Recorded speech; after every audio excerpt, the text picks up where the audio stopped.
ఇదొక్కటే కాదు, ఇటీవల కాలంలో చూస్తే ఎక్కడ వైఎస్ఆర్ కాంగ్రెస్ పార్టీ నాయకుల మీద చిన్న అవకాశం ఉన్నా కూడా కారుమూరి వెంకటరెడ్డిని అదే రకంగా మీరు చేశారు.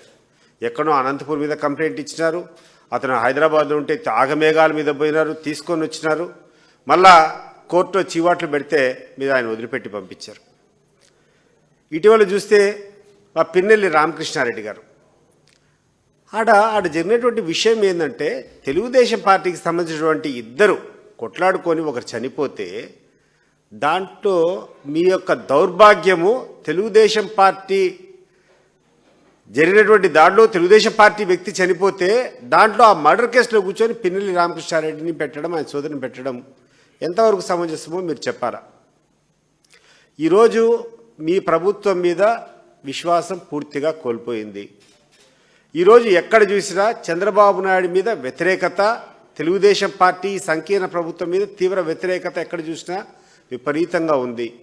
అది నేను చెప్పేటువంటి విషయం కాదు, స్వయంగా చంద్రబాబు నాయుడు గారే మొన్న జరిగినటువంటి కలెక్టర్ల కాన్ఫరెన్స్ సందర్భంగా నేను ఎంత చేసినా కూడా ప్రజల యొక్క ఈ స్టేక్ హోల్డర్స్కు నేను నమ్మకం కల్పించలేకపోతున్నా అని చెప్పి నర్మగర్భంగా ఆయన చేసుకునేటువంటి సర్వేలో వచ్చినటువంటి ఫలితాలు చంద్రబాబు నాయుడు గారు చెప్పారు.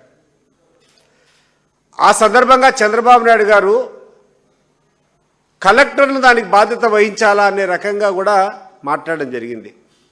చంద్రబాబు నాయుడు గారు తప్పు కలెక్టర్లది, ఎస్పీలది, ఇక్కడటువంటి అధికారులది కాదు, 100కి 100 తప్పు నీది, నీ కుమారునిది.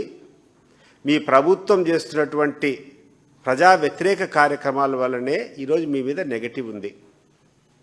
మీరు తీసుకున్నటువంటి ప్రతి ఒక్క నిర్ణయం, మీరు ఏదైతే అనుకుంటున్నారో అభివృద్ధి నెపంతో మీరు చేసేటువంటి దోపిడీ ఏదైతే ఉందో దాన్ని ప్రజలు విపరీతంగా వ్యతిరేకిస్తాండరు.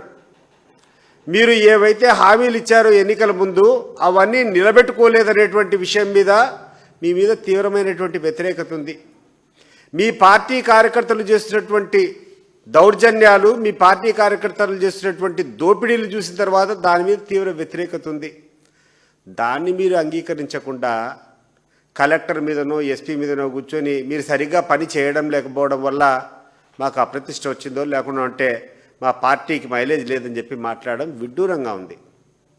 మీరు ఒకసారి అనలైజ్ చేసుకోండి, మీకు అనుభవం ఉంది. మీరు చెప్పింది 100కి 100 వాస్తవం. చంద్రబాబు నాయుడు గారు ప్రజల్లో మీ మీద ఎటువంటి విశ్వాసం లేదని మీరు అంగీకరించినటువంటి విషయం వాస్తవం. మీ సర్వేలు కాదు, ఎవరు చేసినా కూడా ఎక్కడ ఆంధ్ర రాష్ట్రంలో పోయినా ప్రతి ఒక్కరూ చర్చించుకునేటువంటి విషయం ఇదే. దీనికి కారణం మీ యొక్క వైఫల్యం, మీరు తీసుకునేటువంటి నిర్ణయాలు. మీరు ప్రభుత్వ కళాశాల తీసుకొని మీరు కారు చౌకగా అక్కడనేటువంటి కొంతమందికి అప్పగించాలా పీపీపీ మోడ్లో అని చేసేటువంటి విషయము ఏ రకంగా మీరు చెప్తారు? ఇప్పటికి దాదాపు 5,000 కోట్లు ఖర్చు పెట్టినారు. ప్రభుత్వ స్థలం కొన్ని వేల ఎకరాలు, ఒక్కొక్క ఎకరా కోట్లలో పోతుంది.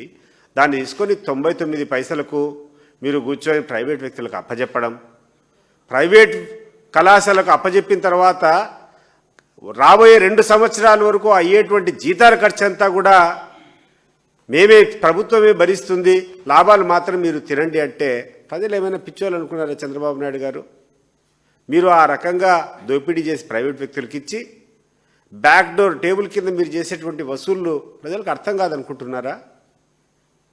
మీరు విశాఖపట్నంలో పెద్ద పెద్ద సంస్థలు, ఎవరికన్నా పేదోనికి 4 సెంట్లు భూమి ఇచ్చినామో, 2 సెంట్లు భూమి ఇచ్చినామో, లేకుంటే ఒక విద్యాసంస్థకి ఏదైనా 1 ఎకరా, అర్ధ ఎకరా భూమి ఇచ్చినామంటే ఎవరైనా ఏమని అనుకుంటారు?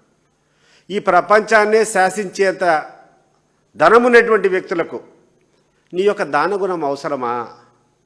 నీ యొక్క కంపాషనేట్, నువ్వు కూర్చొని వాళ్ళకు 9 రూపాయలకు 90 రూపాయలకు మీరు ఎకరా భూమి, కోట్ల విలువైనటువంటి భూమి ఇవ్వాల్సినటువంటి అవసరం ఉందా చంద్రబాబు నాయుడు గారు? ఈ యొక్క సాకుతో, అభివృద్ధి సాకుతో ఆ ఊడ్సా అనేటువంటి సంస్థ నీకు సంబంధించినటువంటి, నీ కులస్తులకు సంబంధించినటువంటి ఇక్కడటువంటి వ్యక్తులంతా కూర్చొని ఏదో విదేశీ పెట్టుబడులు అని చెప్పి ఈరోజు వాళ్ళకు ల్యాండ్స్ అలాట్మెంట్ చేయడం, ఇవన్నీ ఒకసారి గమనించండి. ఏ రకంగా మీరు నిర్ణయాలు తీసుకుంటారు, ఏ రకంగా మీరు ప్రభుత్వానికి సంబంధించినటువంటి ఆస్తులంతా ప్రైవేట్లకు లేకుంటే మీకు కావాల్సినటువంటి వ్యక్తులకు కారు చౌకగా అప్పగిస్తున్నారు. దీని మీద ఎందుకు ప్రజలు వ్యతిరేకించారో ఒకసారి ఆలోచన చేయండి.